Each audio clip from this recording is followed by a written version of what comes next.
नमस्ते दोस्तों, मेरा नाम है रघुनंदन नुगजा और आप देख रहे हैं हमारे YouTube चैनल आरविज कॉमर्स ट्यूटोरियल्स। पिछले वीडियो में हमने देखा कि 12th इकोनॉमिक्स महाराष्ट्र बोर्ड में हमको कौन कौन से चैप्टर्स की पढ़ाई करनी है। आज से हम एक्चुअल पढ़ाई स्टार्ट करने वाले हैं। हम हमारा पहला चैप्टर स्टार्ट करने वाले हैं आज, जिसका नाम है chapter 1 introduction to micro and macro economics. तो इस चैप्टर में हम क्या क्या पढ़ने वाले हैं कि इकोनॉमिक्स की मेनली 2 ब्रांचेस हैं, micro economics and macro economics. ये दोनों ब्रांचेस का ओवरव्यू देखेंगे, ये दोनों शब्द माइक्रो और मैक्रो कहाँ से आए वो देखेंगे। उसके बाद इस पूरे माइक्रो इकोनॉमिक्स का और मैक्रो इकोनॉमिक्स का फीचर्स देखेंगे, स्कोप देखेंगे। ये सब हम अगले वीडियोस में देखने वाले हैं। तो चलिए स्टार्ट करते हैं। पहले स्टार्ट करते हैं इकोनॉमिक्स से।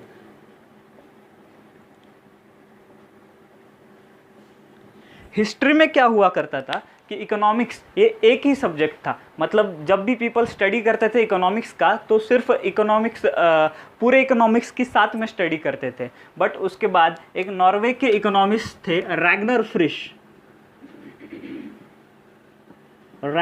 फ्रिश। इन्होंने बोला कि हमें इकोनॉमिक्स की स्टडी को डिवाइड करना चाहिए 2 पार्ट्स में। एक तो इंडिविजुअल यूनिट में और दूसरा एग्रीगेट्स में। मतलब इकोनॉमी एज अ होल भी स्टडी करना चाहिए और इंडिविजुअल यूनिट्स भी स्टडी करना चाहिए। ऐसा क्यों करना चाहिए? क्योंकि जब भी हम इंडिविजुअल स्टडी करते थे तब हम एक पूरा बेटर जब भी हम एक ही स्टडी करते थे, इकोनॉमिक्स एज अ होल एक ही स्टडी करते थे, तब हम या तो इंडिविजुअल प्रॉब्लम पे फोकस कर पाते थे या तो होल प्रॉब्लम पे फोकस कर पाते थे। इसके लिए इन्होंने बोला कि इकोनॉमिक्स की ब्रांचेस को 2 ब्रांचेस में हमें डिवाइड करना चाहिए। एक होता है माइक्रो इकोनॉमिक्स एंड दूसरा होता है मैक्रो इकोनॉमिक्स। तो आप लोग बोलोगे ये शब्द कहाँ से आए, ये माइक्रो इकोनॉमिक्स क्या है, मैक्रो इकोनॉमिक्स क्या है, ये सब हम पढ़ेंगे। तो इन सब का ओरिजिन है Greek words. Ancient Greek word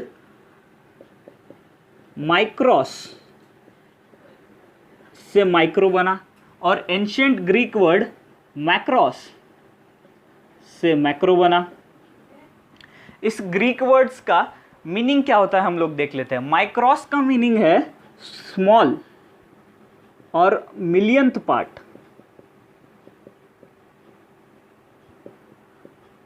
million मतलब 10 लाख। तो 1 आउट ऑफ 10 लाख मतलब अगर हमारे पास 10 लाख पार्ट्स है तो उसमें से हम अगर एक पार्ट की स्टडी करेंगे तो उसको हम बोलेंगे माइक्रो इकोनॉमिक्स। फिर उसके बाद हम जान लेते हैं कि मैक्रोस का मीनिंग क्या होता है। ग्रीक वर्ड है एंशिएंट मैक्रोस, उसका मीनिंग होता है समथिंग विच इज लार्ज और समथिंग विच इज एग्रीगेट। तो what do you mean by aggregate? अगर हम सब स्मॉल चीज़ों को बनाते जाएंगे तो उससे लार्ज बनेगा, एग्रीगेट बनेगा।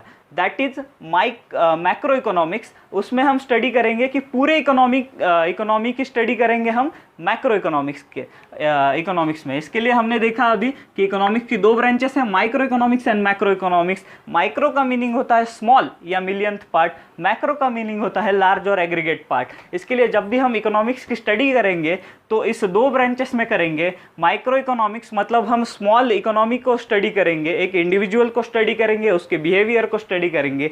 और जब भी हम लोग मैक्रो इकोनॉमिक्स को स्टडी करेंगे तब हम एग्रीगेट मतलब इकोनॉमी एज अ होल को स्टडी करेंगे। तो ये जो टर्म है वो रैग्नर फ्रिश इन्होंने दी थी। नॉर्वे के इकोनॉमिस्ट थे, रैग्नर फ्रिश थे, इन्होंने ये टर्म दी। और इस टर्म और इनको इकोनॉमिक्स के इनके वर्क के लिए फर्स्ट इकोनॉमिक्स का नोबेल प्राइज भी मिला 1969 में। इसके आगे हम देखेंगे कि ये कंसेप्ट कैसे वर्क करता है।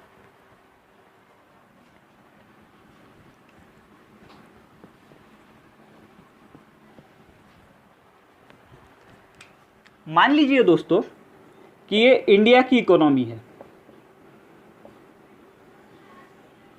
ये है इंडिया की पूरी इकोनॉमी। इंडिया की इकोनॉमी जो है वो बहुत सारे फैक्टर्स से बनी हुई है, जैसे कि इंडिविजुअल, मैं इधर शॉर्टकट लिखता हूँ, इंडिविजुअल कंज्यूमर्स, फिर इंडिविजुअल सप्लायर्स,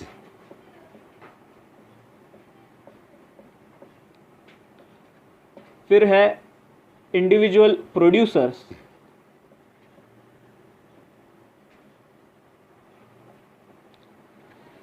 और है इंडिविजुअल फर्म्स। तो किसी भी देश की इकोनॉमी जो है वो इन चार या तो चार से ज़्यादा भी हो सकते हैं इन फैक्टर्स से बनती है।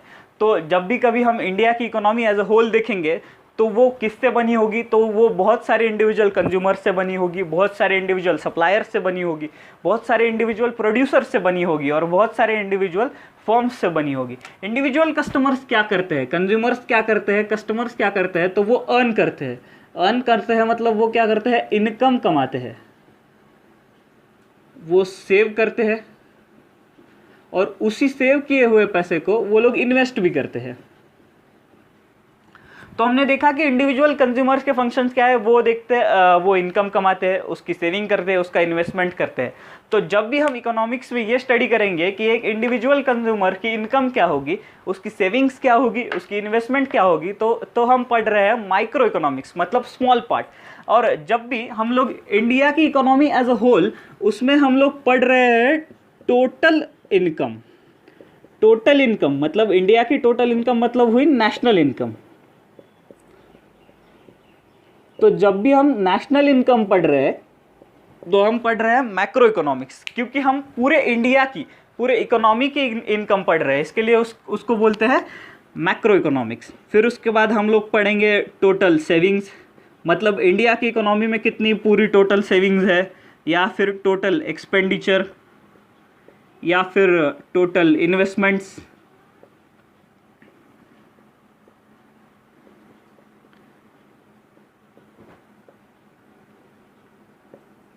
तो आपको इस एग्जाम्पल पर से ध्यान में आ गया होगा कि जब भी हम लोग इंडिविजुअल या तो फिर स्मॉल की स्टडी करते हैं तो उसको हम बोलते हैं माइक्रो इकोनॉमिक, और जब एक इकोनॉमी एज अ होल पूरे की स्टडी करते हैं, टोटल की स्टडी करते हैं, तब उसको बोलते हैं हम मैक्रो इकोनॉमिक्स। तो इस सबसे दो कीवर्ड्स हमारे पास निकल के आते हैं। माइक्रो, हम अभी एनालिसिस करते हैं कि micro economics versus macro economics.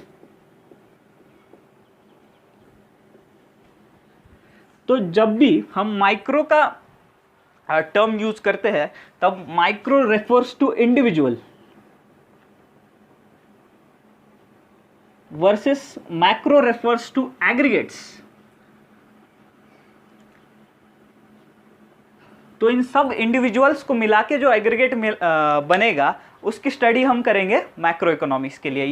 ये दो कीवर्ड बहुत इंपॉर्टेंट है आपके लिए जानना अभी, कि इंडिविजुअल स्टडी मतलब माइक्रो इकोनॉमिक्स और एग्रीगेट्स की स्टडी मतलब मैक्रो इकोनॉमिक्स।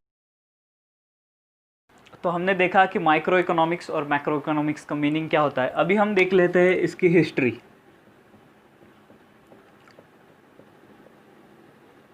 इसके पहले हम हिस्ट्री देखें, मैं आपको बता देना चाहता हूं कि आपके बुक में जो डू यू नो वाला जो पोर्शन आपको दिया गया है, उस पोर्शन पर से आपको कोई भी क्वेश्चन नहीं पूछा जाएगा, और उसके नीचे ही आपको मिलेगा यू शुड नो वाला पोर्शन। उसके ऊपर आपको क्वेश्चन मिल सकता है एग्जाम में।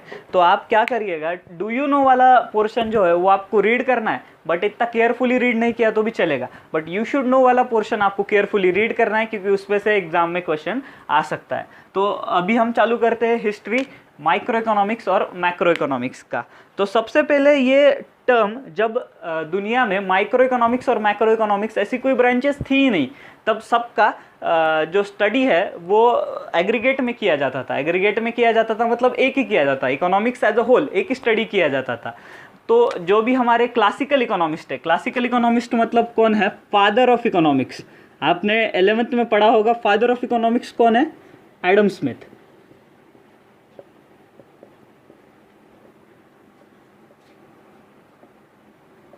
इन्होंने सबसे पहले चालू किया इकोनॉमिक्स को, माइक्रो इकोनॉमिक्स को स्टडी करना। हम देख रहे हैं माइक्रो इकोनॉमिक्स की हिस्ट्री।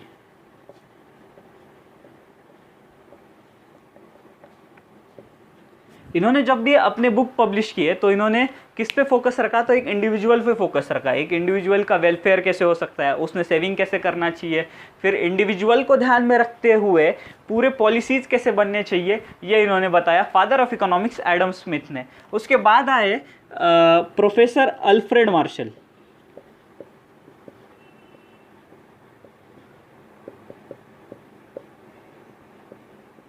इन्होंने भी फोकस किया इंडिविजुअल पे फोकस किया, मतलब जैसे कि एडम स्मिथ बता के गए थे कि इंडिविजुअल की सेविंग कैसे होनी चाहिए, इंडिविजुअल की वेल्थ कैसी बढ़ेगी, उसमें वैल्यू एडिशन किया प्रोफेसर अल्फ्रेड मार्शल ने। तो हम लोग देख रहे थे कि एडम स्मिथ और अल्फ्रेड मार्शल, इनके फिलोसॉफी में, इकोनॉमिक थ्योरीज में क्या डिफरेंस है। अल्फ्रेड मार्शल को बोलते हैं क्लासिकल इकोनॉमिस्ट, और जो प्रोफेसर अल्फ्रेड मार्शल है उनको बोलते हैं नियो क्लासिकल इकोनॉमिस्ट। आपका ये जो यू शुड नो का पोर्शन है बुक में, उसमें दिया होगा आपको कि क्लासिकल इकोनॉमिस्ट है एडम स्मिथ, और प्रोफेसर अल्फ्रेड मार्शल को हम लोग नियो क्लासिकल इकोनॉमिस्ट बोलते हैं। ये क्यों बोलते हैं? इनका मेन डिफरेंस जो है वो है प्रोडक्ट प्राइसिंग में। प्रोडक्ट प्राइसिंग में क्या डिफरेंस है? एक एग्जांपल लेते हैं कि समझते हैं कि इस प्रोडक्ट को प्राइस करना है, समझो इस पेन को प्राइस करना है, इस पेन की प्राइस क्या होगी वो डिसाइड करना है। तो एडम स्मिथ क्लासिकल इकोनॉमिस्ट बोलते हैं इस पेन की प्राइस कैसे डिराइव होगी? तो इस पेन की प्राइस डिराइव होगी इसको लगने वाला मटेरियल प्लस इसको लगने वाला लेबर प्लस जो बिजनेसमैन है उसका प्रॉफिट, इन सब से डिराइव होगी कॉस्ट, जो इस पेन की कॉस्ट होगी। उसके वर्सेस में neo classical economist professor Alfred Marshall ये फिलॉसफी रखते हैं, वो बोलते हैं कि इस प्रोडक्ट की प्राइसिंग कौन डिसाइड करेगा? तो इस प्रोडक्ट की प्राइसिंग ना ही बिजनेसमैन डिसाइड करेगा ना ही कंज्यूमर डिसाइड करेगा, ये दोनों मिलके डिसाइड करेंगे। मतलब डिमांड, मार्केट में डिमांड फोर्स और सप्लाई फोर्स, इन दोनों का इंटरेक्शन होगा और उसके बाद ही इस प्रोडक्ट की फेयर प्राइस, सही प्राइस अपने को मिलेगी। तो नियो क्लासिकल इकोनॉमिस्ट बोलते हैं कि प्रोडक्ट की प्राइसिंग डिमांड एंड सप्लाई पे डिपेंडेंट होती है, जो हमें मार्केट प्लेस से मिलती है। तो ये दो मेन डिफरेंस है। तो ये माइक्रो इकोनॉमिक्स की हिस्ट्री हो गई। एडम स्मिथ ने इसे पहले बार स्पॉन्सर किया, उसके बाद प्रोफेसर अल्फ्रेड मार्शल ने ये थ्योरी को आगे बढ़ाया। उसके बाद हम देखेंगे कि माइक्रो इकोनॉमिक्स से मैक्रो इकोनॉमिक्स में कैसे क्या शिफ्ट आ गया, तो वर्ल्ड मैक्रो इकोनॉमिक्स की तरफ कैसे गया।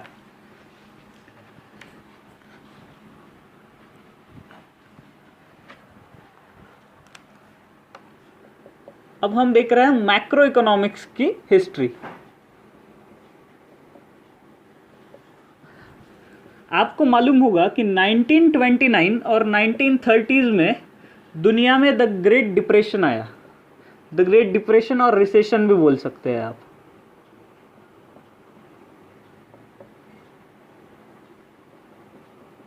द ग्रेट रिसेशन का मतलब है कि मंदी आई, दुनिया में ऐसी मंदी आ गई कि इसमें से यूएस में से 50% पॉपुलेशन अनएम्प्लॉयड हो गई।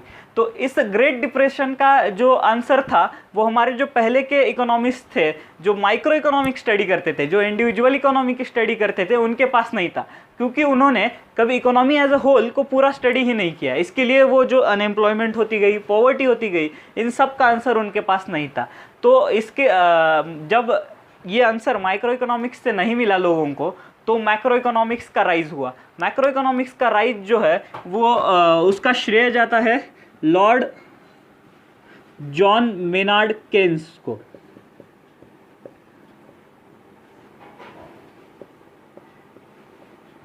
इन्होंने अपनी बुक में ये जो ग्रेट डिप्रेशन हुआ इसका एनालिसिस किया, क्यों पूरी दुनिया ग्रेट डिप्रेशन का शिकार हो गई, इसका एनालिसिस किया।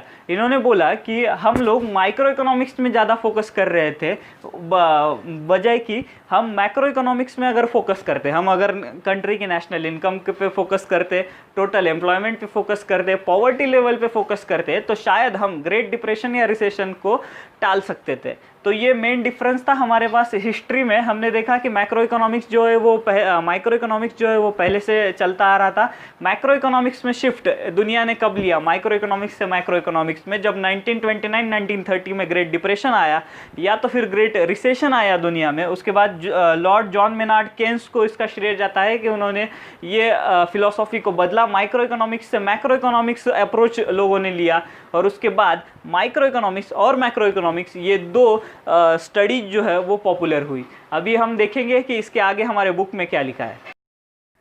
चलिए दोस्तों, तो अब हम चालू करते हैं हमारे बुक में क्या लिखा है ये देखने के लिए।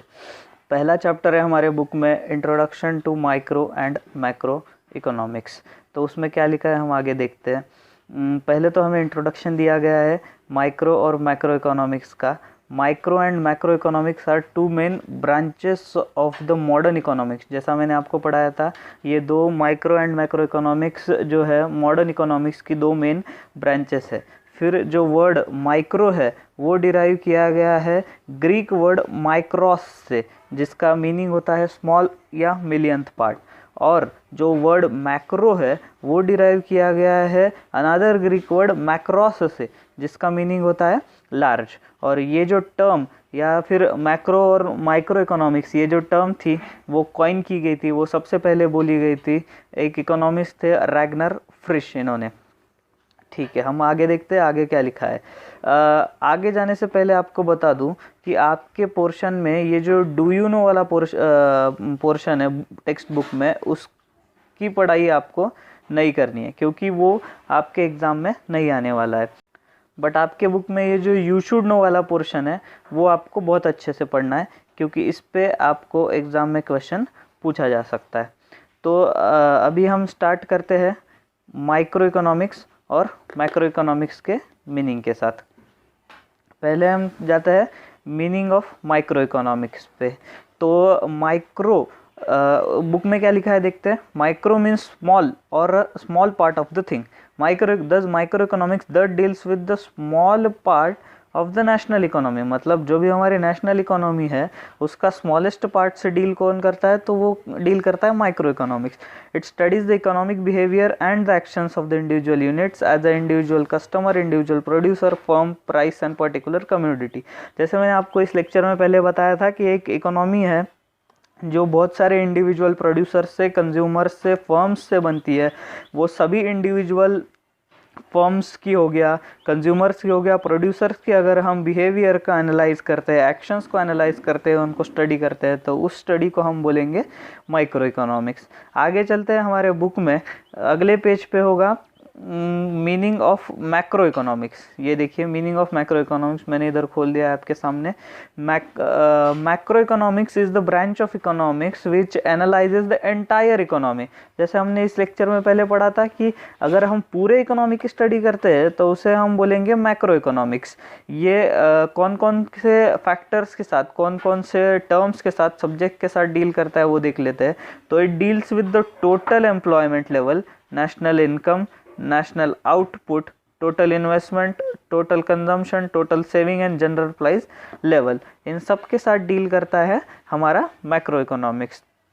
अभी हम स्टार्ट करते हैं हमारी हिस्ट्री की तरफ जाते हैं। जैसे हमने इस लेक्चर में फ्लो रखा था कि पहले हमने मीनिंग समझा मैक्रो इकोनॉमिक्स और माइक्रो इकोनॉमिक्स का, उसके बाद हम लोग देख लेते हैं historical review of the micro and macro economics. अभी सबसे पहले आपको इधर दिया होगा history of the macro economics. Macro economics की हिस्ट्री क्या है, तो जैसे हमने इस लेक्चर में पहले ही पढ़ा था कि जो क्लासिकल इकोनॉमिस्ट थे, क्लासिकल इकोनॉमिस्ट कौन थे, तो क्लासिकल इकोनॉमिस्ट थे एडम स्मिथ। इन्होंने सबसे पहले प्रमोट किया माइक्रो इकोनॉमिक्स को। इन्होंने इनके बुक्स में माइक्रो इकोनॉमिक्स की थेरीज पब्लिश की। उसके बाद आए प्रोफेसर अल्फ्रेड मार्शल, जिन्होंने इस कंसेप्ट को पॉपुलराइज किया, जिनका बुक है प्रिंसिपल्स ऑफ इकोनॉमिक्स। ये बुक का नाम आपको इसमें आ सकता है, फिल इन द ब्लैंक्स में आ सकता है या तो फिर ऑप्शंस में आ सकता है। ये हो गया माइक्रो इकोनॉमिक्स का हिस्टोरिकल रिव्यू। फिर हम चलते हैं मैक्रो इकोनॉमिक्स के हिस्टोरिकल रिव्यू पे। मैक्रो इकोनॉमिक्स कैसे ओरिजिन हुआ, तो आपके बुक में क्या दिया है पढ़ लेते हैं हम एक बार। Macroeconomics did exist in the past before the evolution of the microeconomics. मतलब माइक्रो इकोनॉमिक्स के पहले ही मैक्रो इकोनॉमिक्स इस दुनिया में था। सिर्फ इस दुनिया में ऐसी कोई दो अलग अलग ब्रांचेस नहीं थी कि जिससे हम स्टडी कर पाए कि माइक्रो इकोनॉमिक्स कौन सा है और मैक्रो इकोनॉमिक्स कौन सा है। In 16th and 17th century followers of mercantilist, मतलब क्या होता है, जो मर्चेंट्स है, बिजनेसमैन है, उन्होंने गवर्नमेंट को पॉलिसीज एडवोकेट की, गवर्नमेंट को पॉलिसीज बोली कि जिससे आप पूरी इकोनॉमी का वेलफेयर कर सकते हैं। अभी आगे दिया है कि इन 18th सेंचुरी साइकोक्रेट्स, मतलब कौन, फ्रेंच एनालिस्ट और थिंकर, इन्होंने किस पे फोकस किया, इन्होंने फोकस किया नेशनल इनकम पे और वेल्थ पे। हमने अभी देखा कि नेशनल इनकम हो गया, टोटल इनकम, टोटल इन्वेस्टमेंट, इनकी जब हम स्टडी करते हैं तो उसको हम बोलते हैं मैक्रो इकोनॉमिस्ट। अभी और आगे दिया है कि even the classical economics theories of mister Adam Smith, professor Ricardo discuss the determination of national income and wealth, discuss the determination of national income and wealth. अभी जो एडम स्मिथ थे, इन्होंने अपने बुक में माइक्रो एनालिसिस किया था, but उसके साथ उन्होंने ये भी बताया था कि माइक्रो एनालिसिस का यूज़ करके हम लोग नेशनल वेल्थ और नेशनल इनकम को कैसे डिराइव कर सकते हैं। But there macro analysis was combined with the micro analysis. यही बात है कि उनका जो मैक्रो एनालिसिस था वो कोई अलग नहीं था, मतलब उन्होंने एक ही बुक में बता दिया कि माइक्रो एनालिसिस और मैक्रो एनालिसिस क्या होता है। उसके बाद हमने देखा कि after the great depression lord John Maynard Keynes published his famous book general theory of employment. इस वीडियो में हमने पहले देखा कि ग्रेट डिप्रेशन के बाद सबको समझ में आया कि सिर्फ माइक्रो एनालिसिस पे फोकस करके कुछ नहीं होने वाला है, उसके साथ हमको मैक्रो फैक्टर्स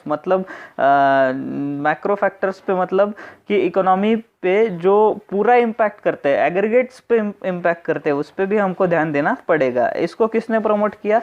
तो मैक्रो इकोनॉमिक्स थ्योरीज को प्रमोट किया लॉर्ड मेनार्ड केन्स ने। इन्होंने इनके बुक्स में लिखा मैक्रो इकोनॉमिक अप्रोच के साथ। The credit for the development of macroeconomics does go to the Lord Keynes. इसके लिए जो भी मैक्रो इकोनॉमिक्स का डेवलपमेंट हुआ उसका क्रेडिट जाता है लॉर्ड केन्स को। तो दोस्तों इस वीडियो में हमने देखा meaning of micro economics, meaning of macro economics, उसके साथ हमने इसका हिस्ट्री भी पढ़ा। अगले वीडियो में हम स्टार्ट करेंगे माइक्रो इकोनॉमिक्स के पूरे एनालिसिस के साथ। Thank you.